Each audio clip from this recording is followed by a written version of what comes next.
Hello, my friends. I hope your day's going great so far. I've got my coffee ready. Cheers to you if you're having yours right now. Mine is pumpkin spice. Full-on pumpkin spice mode. Is there anything better than the first few cups in a season of your pumpkin spice beverage? And it's like, yes, it's here.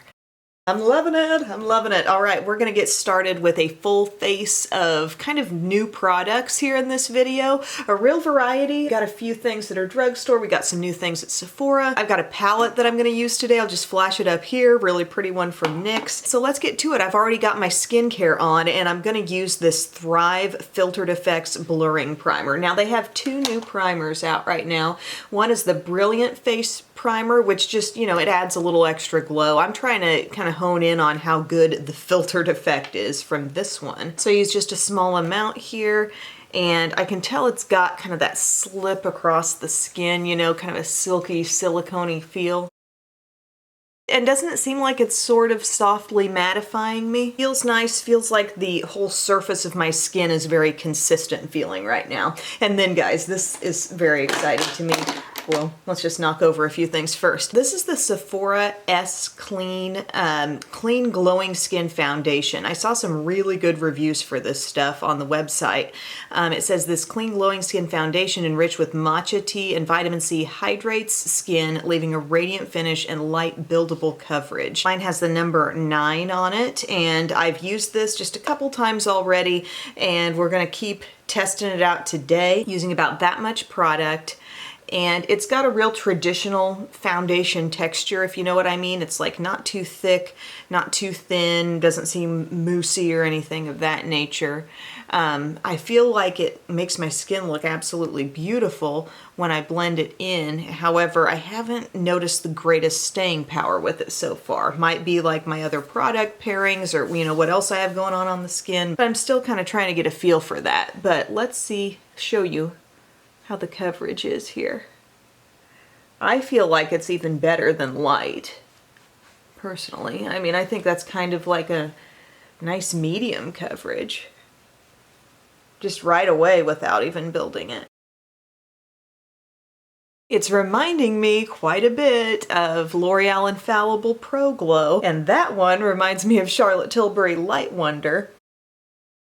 But I really like how this is seeming to give the skin some radiance with no like visible shimmer actually in the product, you know? Just in itself, the texture, like look at that, it looks really natural. And I'm a little surprised that they kind of undersold the coverage because I think that's more than light to me. It's hard to argue with how good that's looking on the skin. It definitely even dialed back a little bit of the melasma. I think that's a really pretty look, and it also doesn't feel super tacky on the skin. Like there's not a very dewy feel at all. It just feels kind of like a classic, you know, just blended in some foundation kind of feel. Moving on with concealer, I don't have like a brand spanking new one, but this is one of the newest ones to my collection. It's the Derma Blend Cover Care. It calls itself a full coverage concealer, and I have it in the shade 15C. I could really use some coverage today. I think this is kind of trying to compete with the Shape Tapes of the world. I'm gonna give myself a couple dots here because, I mean, did you see the circles earlier?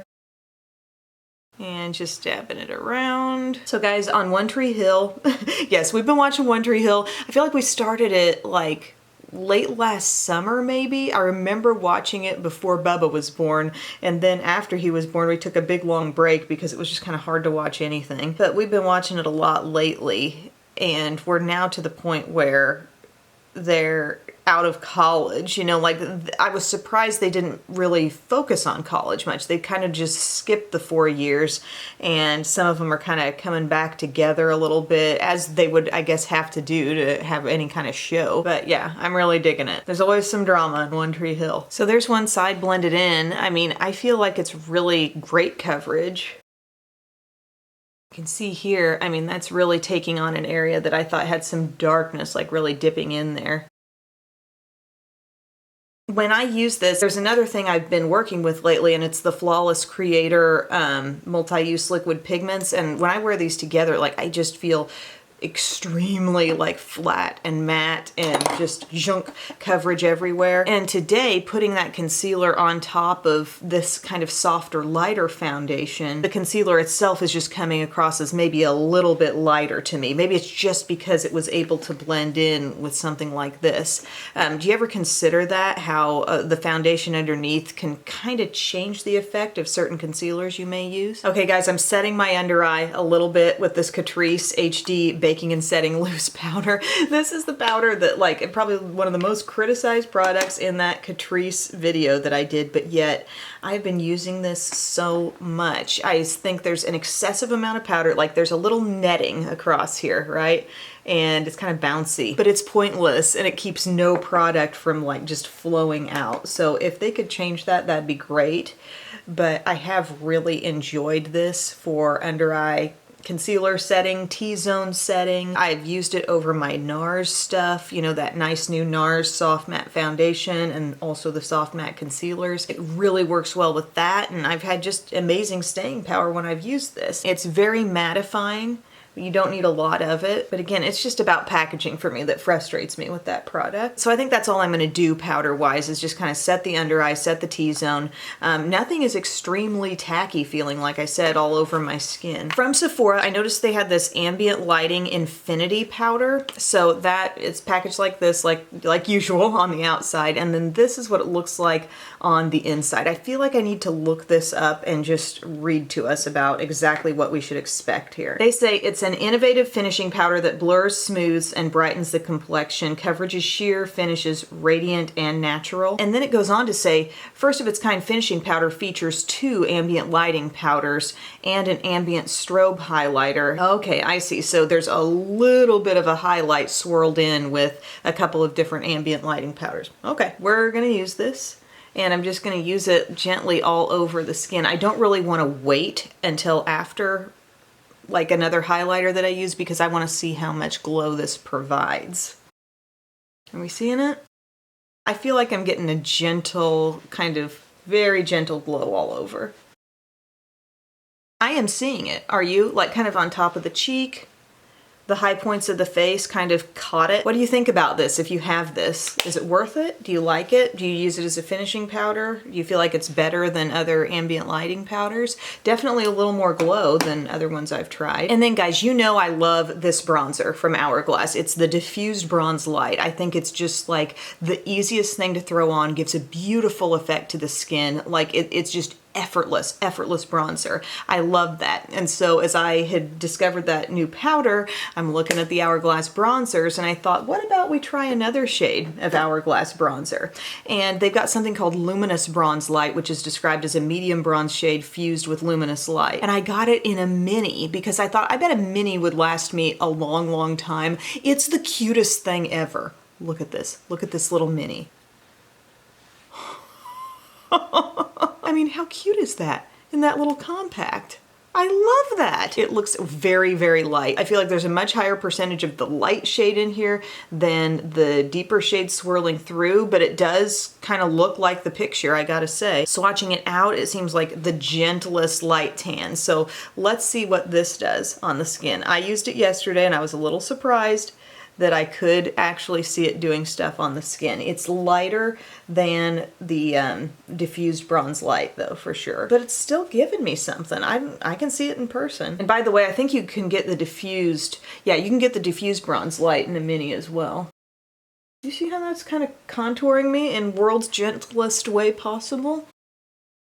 I kind of like it. It's kind of like, I don't know, if you were looking for a gentle, like fall and winter bronzer that's just real gentle. I mean, fair skin would probably just love this. I'm not sure I'm loving this more than the Diffused Bronze Light. In fact, I don't think I am, but I do like it, and I'm glad that I got it in a mini, not a full size. And I also think it's just the cutest thing ever. Okay, I know I've talked about this before. This is not brand new. This was actually in my favorites, but this is the blush I feel like using today. It's my CoverGirl True Blend.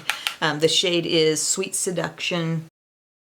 Going for a little rosy cheeked look today. Oh, love it. The look comes alive when you add blush. Never go without blush, my friends. This has what I'd call a satin finish. So there is a little bit of glow there, not a ton, but it's very pigmented. If CoverGirl's redoing their blushes, I mean, I really don't want them to take away cheekers. I'm not saying that's what they're doing necessarily, but they got something new coming out, and at least it is really good. And then for my highlight, also not new, but it's from my Will Powder Blush Quad. Love this highlighter shade in here called Worth the Wait. It's ever so slightly pinky. Not like bubblegum pinky looking, but just the tone. It's a little bit of a pinky undertone, I think, in there. And it's so beautiful on the skin. Like extra brightening because of that. Take the time. If you are a makeup user and you're just like, always flying through the motions every day because you're in a hurry, allow yourself, if you can, a few extra minutes. Wake up a little bit earlier so when you do your makeup, you feel like you can actually take the time to enjoy what's happening, because it is such a fun experience if you let yourself appreciate and enjoy all the little steps, everything you're using, the choices you get to make as you get ready. That's fun. I can see how autopilot, I'm in a hurry, I'm stressed, I can see how that mode makes it not fun. But if you give yourself the time, the gift of time, you'll remember how enjoyable this process is. I mean, I don't know how long it's been that I've been waking up early, you know, to make sure I had this time. And I know I lost some of that when, you know, Bubba was just a really little baby and I didn't know when I'd have a chance to do makeup, but I always tried. Like there were days when it just flat out couldn't happen, but I always tried to make it happen. But getting back this morning routine, getting him on a good sleep schedule, it just feels so good, you know? So there's the complexion. We've got that medium coverage foundation on with a pretty full coverage concealer and some pretty radiant powder steps on top. Now for the brows, I've got an IT Cosmetics Brow Power, and I haven't used this kind of product in a long time. This came in PR, and it's the shade Universal Brunette. Remember when it just used to come in the one shade called Universal Taupe, and I think they still have that shade, but now they've branched out. Let's show you here this oval shape. Can you see that? So it's a little bit thicker pencil. I like that they didn't try to totally like shape it like a diamond or a triangle, stuff like that. When they try to get so pinpointed with those shapes, they just don't last. They end up rounding off. I mean, cute idea, whatever, but here's a big question. Is this actually any better than the e.l.f. $2 Instant Lift, you know? Is it really? Because that product works just great. And if you're comfortable with having a little thicker tip than Brow Wiz or NYX Micro Brow, all those like super fine ones, I bring up the e.l.f. Instant Lift because it also has a little slightly thicker tip. I mean, this works fine, but I don't really think you have to pay high-end prices for brow products always. But you know, it may be a staying power thing. One thing that's hard for me to test is if you don't have hardly any eyebrow and you're using a product that you expect to really like stay all day, stay in place the entire day, because mine is really filling in the midst of a lot of hair. I'm not trying to just create a freestanding man-made brow, so to speak, you know, or woman-made brow, whatever we want to call it. If you're like that and you use the e.l.f. Instant Lift, does that actually last on you really well all day? If you're needing to pretty much recreate an eyebrow, how does that do? And what I could do is I was sent a couple of lighter shades. I think there was a Universal Taupe and something called Universal Blonde, and I could maybe pass those along from this line for my mom to try because she doesn't have a lot of brow, and she could maybe tell me how the staying power is. So there's that, and then there's something called Brow Power Filler Volumizing Tinted Fiber Brow Gel, also in the Universal Dark Brunette shade. It's got a little applicator like this. If you really look closely, there's some little nubbies. There's a little roughness, like a cat's tongue on the side of each one. Sorry, that's just what it is. I don't know if you're supposed to flat out take this across. Like a ton of goop is getting on my brows right now. And this doesn't come with a spoolie. I really tried to clean off this little paddle. I don't know, guys. I'm not sure yet. I'm gonna have to try to use that on its own to see like how opaque the fill-in is. But just at first glance here, that's popping on a lot of product and I'm feeling the need to grab a spoolie to take it on through. I don't know if it's providing a lot of hold, it just feels really wet. The description says waterproof on this, and it says brush product through brows to tint, shape, and set. Use the tip of the brush to fill in sparse areas. To achieve a darker shade, apply additional coats. And it says you can pair it with your favorite IT Cosmetics excuse me, brow pencil. Let's look at that tip again. Yeah, it does come to a pointed tip. You'd really want to clean that off. Okay, I need to try this someday with this and this alone and try to use that tip. But I'm starting to feel like it's setting now. I'm gonna use some Milani eyeshadow primer today, nothing new in terms of the eye primer, and then we're gonna bust into a new eye palette here from NYX that I got in a Target order recently, and I have not used it yet. This is gonna be my first time. It's called the Ultimate Utopia palette, and it's kind of a snapshot of a larger palette. Hey, let's just put the eye primer on, then we can talk. Too excited. But they have a larger palette. I think it was sold out on Ulta's website last time I checked. May not be sold out anymore. But it's a really pretty looking, kind of like earthy mix of neutral eyeshadows plus some soft kind of pastel pops. So this is what we've got here. I mean, does anybody feel like, anytime I see these light green pops and kind of a blushed color in there and a little bit of that deep, deep plum and dark forest green, does anybody get kind of a once palette feel out of some of these trends that are happening now in palettes? I mean, that was 2 years ago, y'all. That was 2 years ago when that first came out. Still available to this day. Where do we want to go with this? I really want to use this pink, this matte kind of blushed pink color. Let's just dive in. I have no idea. Like, I look at palettes like this sometimes and I'm like, where are we going? We'll figure it out as we apply. That's super pretty and super true to color. Then let's take a little bit of this terracotta right down in here, also a matte, and see if we can build that up, kind of richen up, make the crease a little more rich. Oh man, a couple weekends ago I cracked open some cinnamon rolls. Just a can of them, you know, nothing homemade, but the homemade would have been great, but this is just what I had time for. On a Saturday morning, get yourself up a little bit earlier than everybody else in the house and just start making cinnamon rolls and just see what happens. See, all the good things, they happen before everybody else wakes up. You get your calm makeup time, you make your cinnamon rolls. The girls really notice because the scent in our house, like the scent always travels up. We got kind of this openness going from our main floor to the upstairs. And I notice like whenever something's being cooked downstairs, you can really smell, like that smell just immediately drifts up.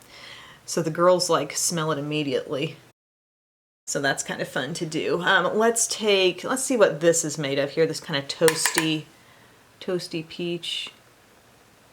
A little bit of that around the outside. We're just really getting prepped here with our sort of hazy, very blurred out crease. We have a light cream here too. We have a couple of shades. This one has just a teeny bit of very fine sparkle. This one is matte. Take the matte. Let ourselves have the gentlest of highlights. You know we're going green on the lid, right? We're doing that. Let's first see how something goes on with a brush, and then if we need to pack it on with our finger, we will. And by our finger, I mean my finger. Let's take the light one, this really light mint green, and let's just, oh, very nice with the brush. You know, it's feeling a little bit flyaway flaky. I might need to use my finger there. It's not terrible with a brush. I'm not saying you can't get it done, but things were going airborne. Things were feeling a little snowy. That makes a really pretty light pop right there. This shade could kind of, like, it seems more sheer than you might want it to be, but let's see what happens if we dab a little bit of that on, going more. Yeah, it's just like a wash that actually looks kind of golden, more gold than green. What about this one over here?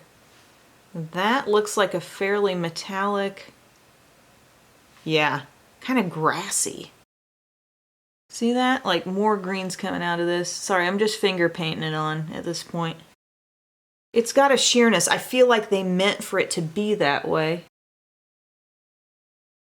See how that really like gave some life and brightness and color there on the inner part of the lid? Now I'm kind of tempted to take plum right over here. There's a plum, there's, I mean, I would call that a black or near black. There's also a very deep teal. Maybe we take the deep teal color. Kind of rocking that sort of dark green, forest green on the shirt today. So this I'm patting now on the outer part of my lid and letting it overlap a little bit Two very different textures here. If you're a person who really needs like a lot of different textures to be satisfied with an eye palette, you know, if you really like the soft shimmers, the mattes, but then, you know, the shimmers that are kind of like a glaze. That's sometimes the way I think of those shades that are like, they're pretty and they're shimmery, but they act better to top something than to be purely on their own. I think those still can have their place. But if you really need those differences in textures to be satisfied with an eye palette, you might like this one. But if you're kind of frustrated with having to maybe experiment a little bit with the application style, or, you know, not necessarily be able to put everything on with a brush and be super happy with it, I could see this frustrating you a little bit. Okay, so there we are now with that deep, I'll call it like a deep teal, borderline forest green. I'm adding more. Is this the ultimate utopia yet? I like that they gave some rich dark colors in here because see, that's what's catapulting the look here, is it not? If you just gave me a bunch of pastels with no contrast, you know, you gotta have something to work off of that's deeper like this. Now I'm gonna grab a different crease brush. This is my Profusion. And I'm gonna try to help that blend a little bit more. Now what I just applied with the flat brush, that deep shade, try to help that blend into my crease a little more.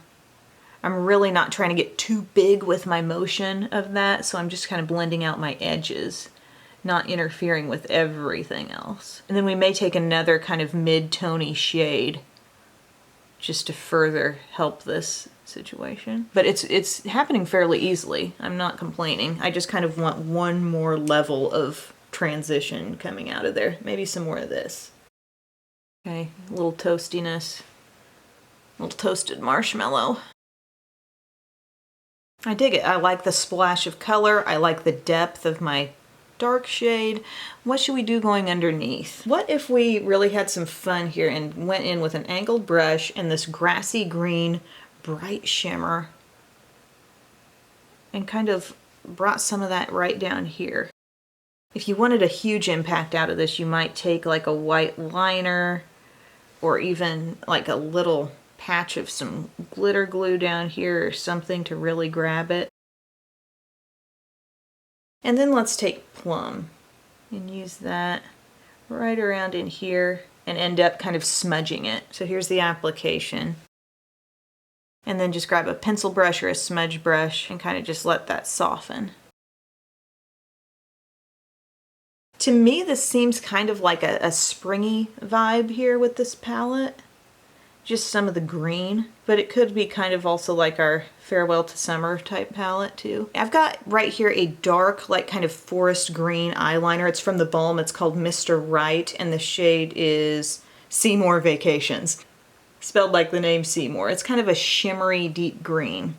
I really had to kind of dig in my stash for a nice, rich forest green eyeliner. A lot of brands seem to put out, you know, their dark navy or a dark brown and a plum, but let's do dark greens too. I'm putting this in my waterline because it's been a long time since I've done that.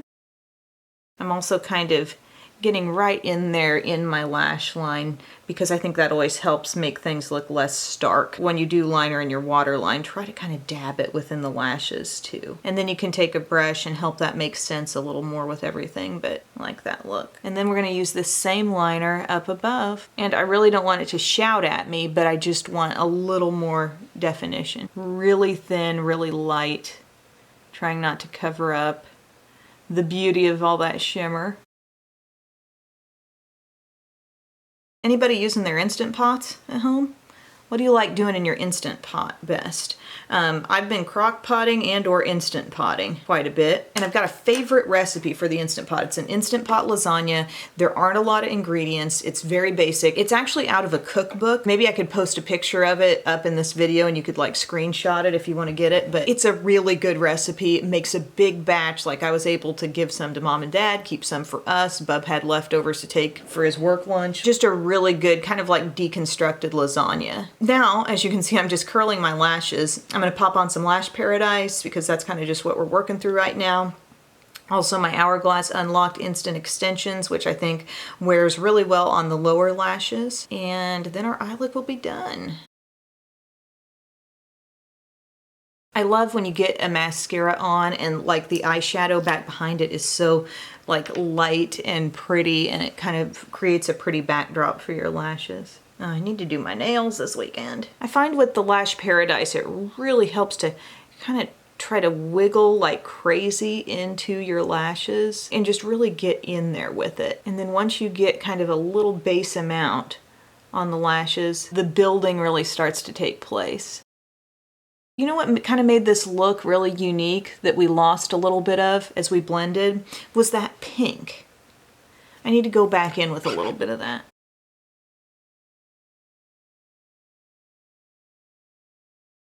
I'm just going to take my E25 back into the pink where it all began and just have some of that come up here, because I think that was kind of what made it really pretty, was the thought that, okay, there's pink, there's that really deep teal, the brighter green. You can see I'm kind of paying attention to this inner crease area as I get that in there. Can you also see underneath that little bit of shimmer, how that looks? And for my lip, I wanted to talk about this Buxom Full-On Plumping Lip Cream. This is in the shade Spiked Apple Cider, so obviously a new fall color there. It does smell good. Really appley. Definitely getting that vibe. And we're going to pop this on. I feel like this is a pretty sheer color. Like, let me get it on and we'll talk. Maybe I'm thinking that because it's so much like my natural lip color, but a little more nude, you know? Here, I'll give you a swatch of it. That's the shade. See, it's not all that sheer. It is just kind of like my lip color, but a little more toasty, a little more nude. Oh, but the scent is really nice. I do love the feel of a Buxom lip color. Like, there is that nice mintiness, but I talk a lot about the Milani Keep It Full, and they're kind of a dupe for that whole idea. I'm just sorry, just blinking down on my lashes if you don't know what the heck I'm doing right now.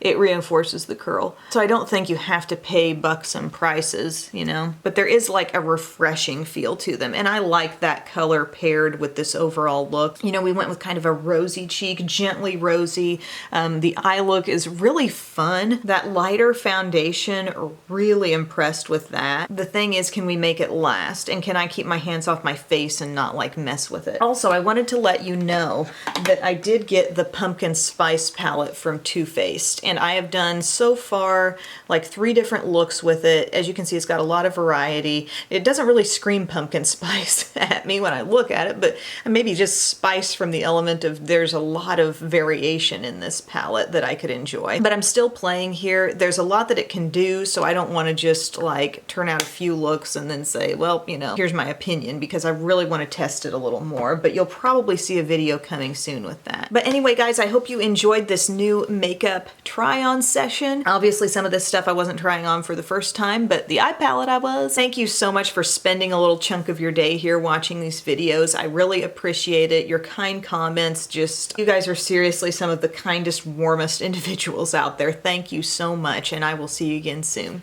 Bye.